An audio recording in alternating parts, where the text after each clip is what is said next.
Welcome back to Joe Stunner Boxing. Imane Khalif, you may know this boxer. I'll refer to her as she because she's lived her life as a female, and she is an intersex boxer, an Olympic champion. There was a lot of controversy last year regarding this fighter.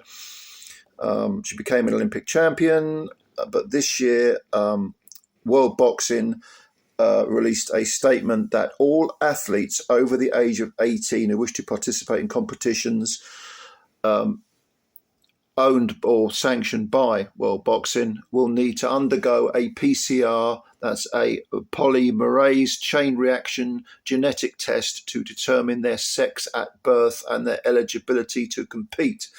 And this includes, the most obvious thing is XX, XY chromosomes. Which one are you, male or female? This is not a trans athlete. This is not a transgender issue, unless you want to stretch a little bit and say, okay, it's a trans issue by proxy. But this is really, this individual, Imane Khalif, is an intersex person, has male and female characteristics, and has lived her life as a female. You want to argue the toss about that, whether she is really a he or something in the middle or blah, blah, blah, blah. You can do that till the cows come home. I've made several videos on this subject. I did at the time last year. And for me, the pendulum was swinging one way, then somewhat the other way, then the other way. This is a very complicated issue to discuss. It is not a trans issue unless, again, by proxy. Intersex can mean there's a whole gamut of different characteristics. It can mean two intersex people can be very, very different. One can have predominantly female characteristics. One can have predominantly male.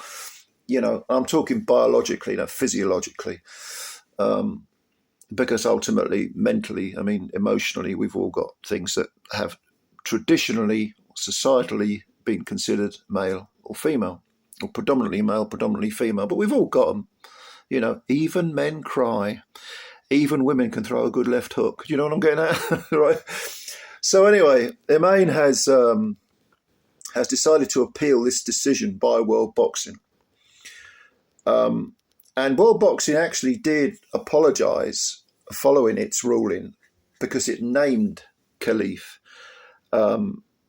as a fighter that would need mandatory sex testing, and it said, we shouldn't have done that. No, you shouldn't have, really, because you're meant to treat everyone the same, and regardless of whether they're intersex.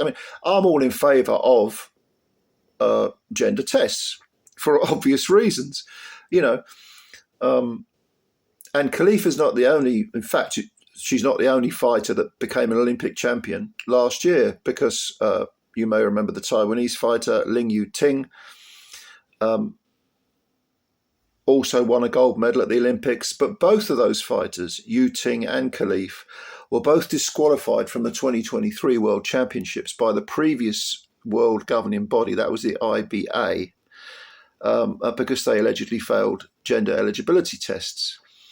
And then Khalif and Yu-ting were cleared to compete in Paris by the International Olympic Committee, the IOC. And people were saying, well, the IBA, the International Boxing Association, full of corruption and so on and so forth. Let's be honest here, the IOC aren't exactly squeaky clean, are they? But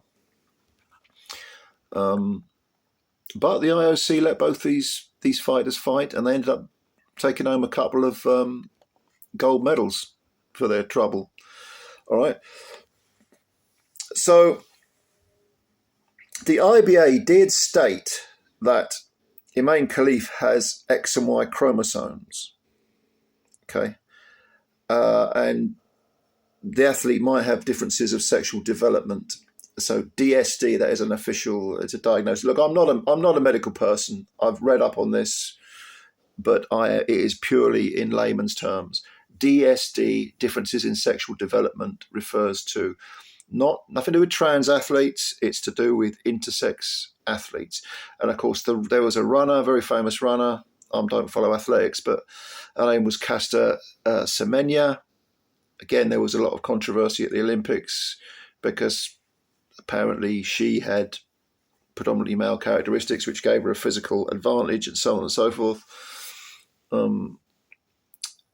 But World Boxing made their decision, and now Khalif is not happy, and is going to take him to court and going to insist that, she has a day in court and she gets a chance to say what she feels is the truth.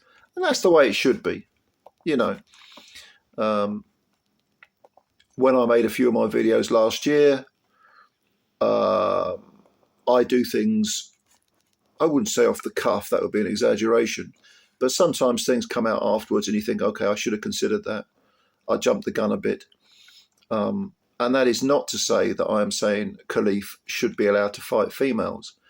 As I said 2 minutes ago, I'm not a medical person. So what do I do if I don't know about a subject?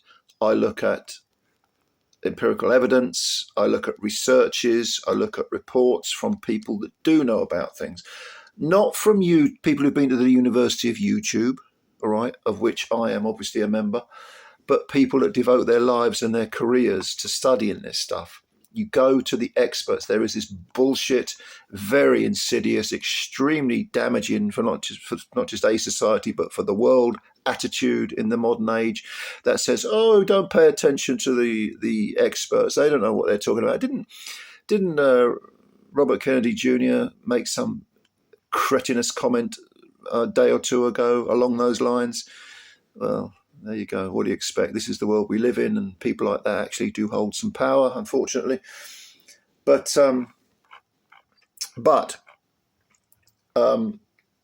Khalif, by the way, is from Algeria, and she did file a case seeking a reversal of the World Boxing decision. And she wasn't actually allowed to participate in the Box Cup in Eindhoven. That was I think that's pissed her off a lot, actually, to be honest with you. And yes, it is an ongoing thing. I mean, the Court of Arbitration for Sport, CAS, they're called CAS, one would hope they would look at things cold-bloodedly, objectively, and not from any sort of ideological standpoint, because there was a lot of ideological pontificating about this subject when it was being discussed last year. Of course she's a woman. Of course she should be allowed to fight females. No, she's definitely not. She's going to kill someone. I mean, I may have slipped into, the latter of those categories myself at times with a few of my videos. But I like to think if I did get something wrong, or if I did say something that was based on ignorance rather than having the correct information, that I would. I've got big enough bollocks to admit, okay, maybe I should have held back a little bit on that. So for me, when it comes to Imane Khalif, the jury is most certainly out. And I would say that let it go to CAS, to the Court of Arbitration of Sport. Let them hopefully collate all the relevant information from the experts, from the people who, again, devote their careers, their lives to studying this stuff and have a lot more knowledge than me or probably you have, and let a sensible, rational decision be made rather than an ideological one, and rather than one that is based on emotion rather than intellect. That is what I would say. We will see what happens. Let me know what you think, though. Give me your opinion. I'll be eager to hear your opinions. Are you like me? Do you sort of fluctuate? Do you have mixed emotions? Is there a sort of, I don't know, an ambivalent feeling about this? Because I think I have that, definitely. But let me know what you think. Leave your comments below. All right. Thank you very much for watching. If you did enjoy this video, please hit the like button and also subscribe to the channel if you're new, because we have new videos every day. Join the party. Come on. It makes sense. Ladies and gentlemen, thank you very much, and bye for now.